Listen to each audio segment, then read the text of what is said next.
Hello everyone, it's good to be here. Don't really know what I want to talk about tonight. Activism. Well, yeah, okay. And Bud Buddies, what they do. And oil. And Right, there's so much shit going around. if you want to know more about Bud Buddies or indeed cannabis oil or cannabis preparations in general, check out the Bud Buddies website or have a look at my website. And read the books as well, guys. Yeah. But it's like Kelly said, I get about 30p. And something else that pisses me off about the books as well is that I'm not allowed to go to America, right, because I have criminal convictions for cannabis. And even though I've been invited by state universities, I can't go to their state, even though I've got an invite, to advise Americans on how they can treat serious illnesses with cannabinoids. I can't get in there because I've got convictions for supplying medical cannabis to people here in the UK.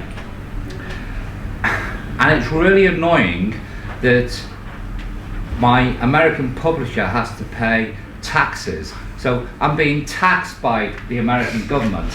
I'm being invited by Americans to go and help them medicinally. And the federal government say, no, I can't go in. So that's really fucking annoying. So I think tonight I'm just going to rant about shit. While I remember, when Callie was talking earlier, it reminded me of that first time that I met the Blackwell family, which was in Spain. And when I was reading Callie's book, there was reading a bit about where she met me, and she referred to me being impassive. Rude. Grumpy. Yeah, I'll come back to that later. Yeah, rude. I prefer direct. It's a nicer word and more accurate. But the main reason I was impassive because Darren looked so fucking ill. I just didn't show any emotion because I couldn't. All I wanted to do basically was fucking cry. That's why I was impassive. And when we went back to my villa and Darren was saying he had no appetite, I knew he was bullshitting me, like I told you. And I remember taking him to one side, and a 14-year-old kid who I think he weighed about 26 kilos then. And I was asking him why he had no appetite, why he wasn't eating. And he said, oh, I'm just not hungry. And I just knew he was bullshitting.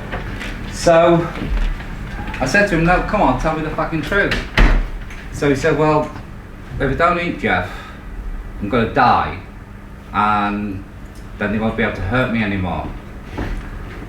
And hearing that from a 14-year-old kid, I was thinking, this is wrong. And Kelly had told me how she very bravely treated Darren when he was in hospital, and he was such an amazing kid. I thought, you know, how the fuck can this law be respected? 14 years in prison for helping the mum of a dying fucking kid. And that's what myself and Bud Buddies have been doing ever since. And on the 23rd of February, and despite it being referred to as the UPA event, it's not, it wasn't, Paul Flynn invited people to come to Parliament and break the law to see what happened. So I answered that call. And I was talking to a news crew from RT, and two coppers came over to me. I'm sure some of you have seen the pictures of the biggest, fattest fucking copper on in the UK. But anyway, yeah, he came over because Callie was holding, allegedly, a cannabis plant. And I knew what was going to happen, so I told him I was in possession of some cannabis oil with intent to supply it to the parent of a dying child. So he then said I was under arrest. So I was placed in cuffs. Long story short, why?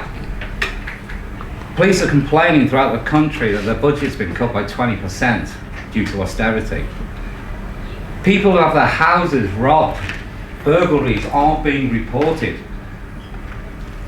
Oh, sorry, are being reported, but no officers going out. They get a crime reference. Yet they've still got time to break into someone's fucking house because they're growing 5 plants because they're trying to treat themselves or a loved one. It's wrong. That law cannot be respected. And it was many, many years ago, 2004 actually, that it was explained to me by a very wise man called Howard Marks that the war on drugs is actually a war on people, and that's what it is. And it was about 2 o'clock in the morning in the Beggar's Belief in Rill, of all places, smoking some lemon haze if I remember. That what do you do when your own government declares war on you? Well, you've got 2 choices. You can surrender or you can fight back. And that's what I've been involved in for 18 years, a civil war. And now prohibition, the prohibition of cannabis is killing people in this country. It's heartbreaking for me when a parent contacts me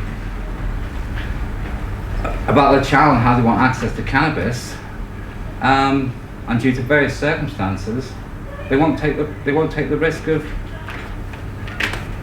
possessing it or supplying it. It's really, really tragic. And I want to explain to you, or try and explain to you, without getting too fucking emotional with this one, but this is one, a lady who contacted her buddies within the last month. Hi, my husband passed away today. He had a grade 4 glioblastoma. He died of a seizure. He was left on the floor for hours waiting for the ambulance to take him away. Anyway, the police came and started filling in the forms and asked me for a list of all the medications he was on.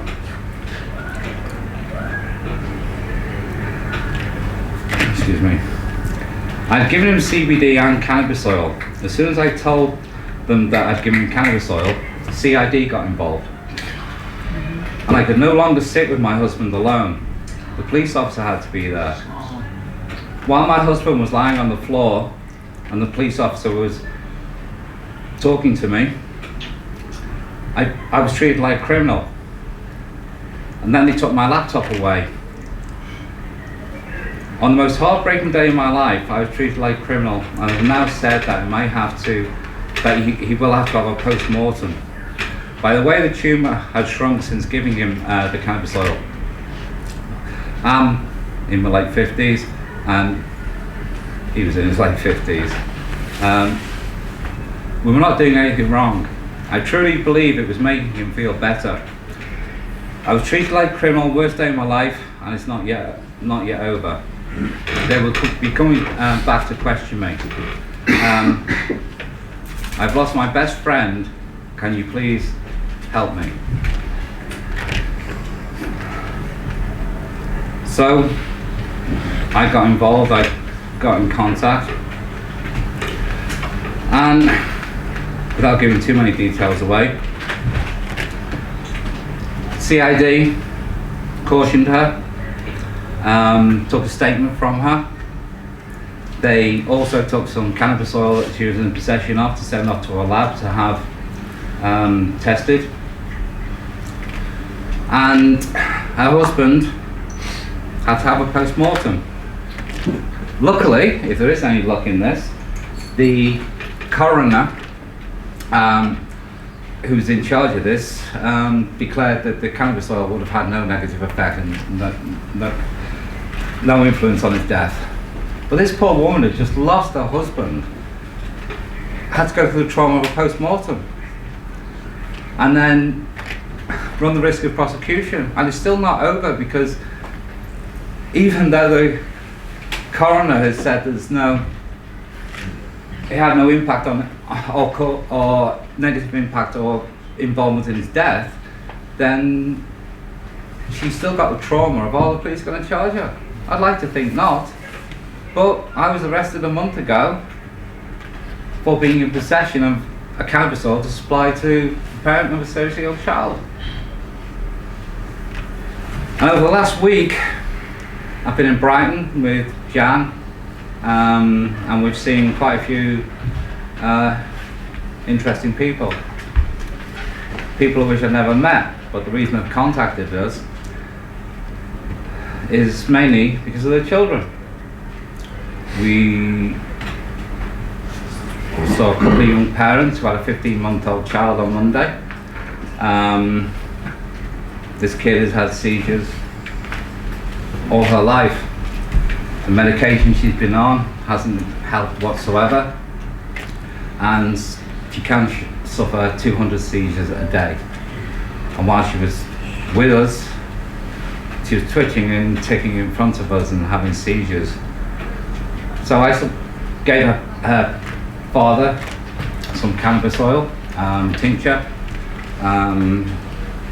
a formulation that we've seen positive results with over many years at Blood Buddies. He took her into the toilets of the pub we were in and gave her a few drops, brought her back, and within 30 minutes there was a slight improvement. So her parents went home with the tincture, and late last night I had a phone call, and Jan and I had the phone call today. They're now giving the young child 1 drop every 3 hours throughout the day, and there's been a huge reduction in her seizures, in the intensity, in the duration, and for the first time since this child came onto this earth, she laughed, she giggled, and how can that again be punishable by up to 14 years in fucking prison? I mean, what am I guilty of? And what's Jan guilty of?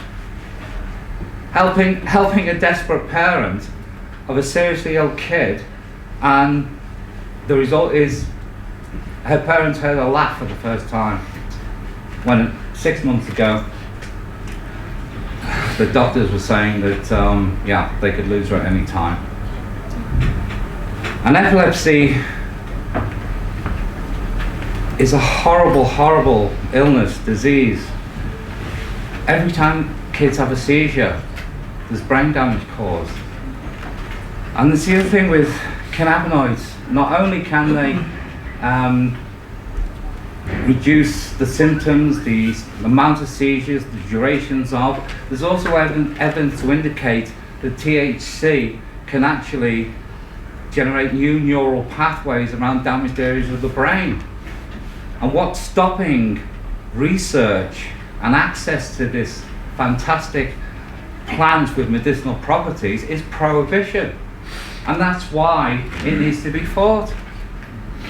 And the only reason prohibition is successful, the Home Office thinks it is anyway, but the only reason it's successful in the Home Office's view is because it works through fear.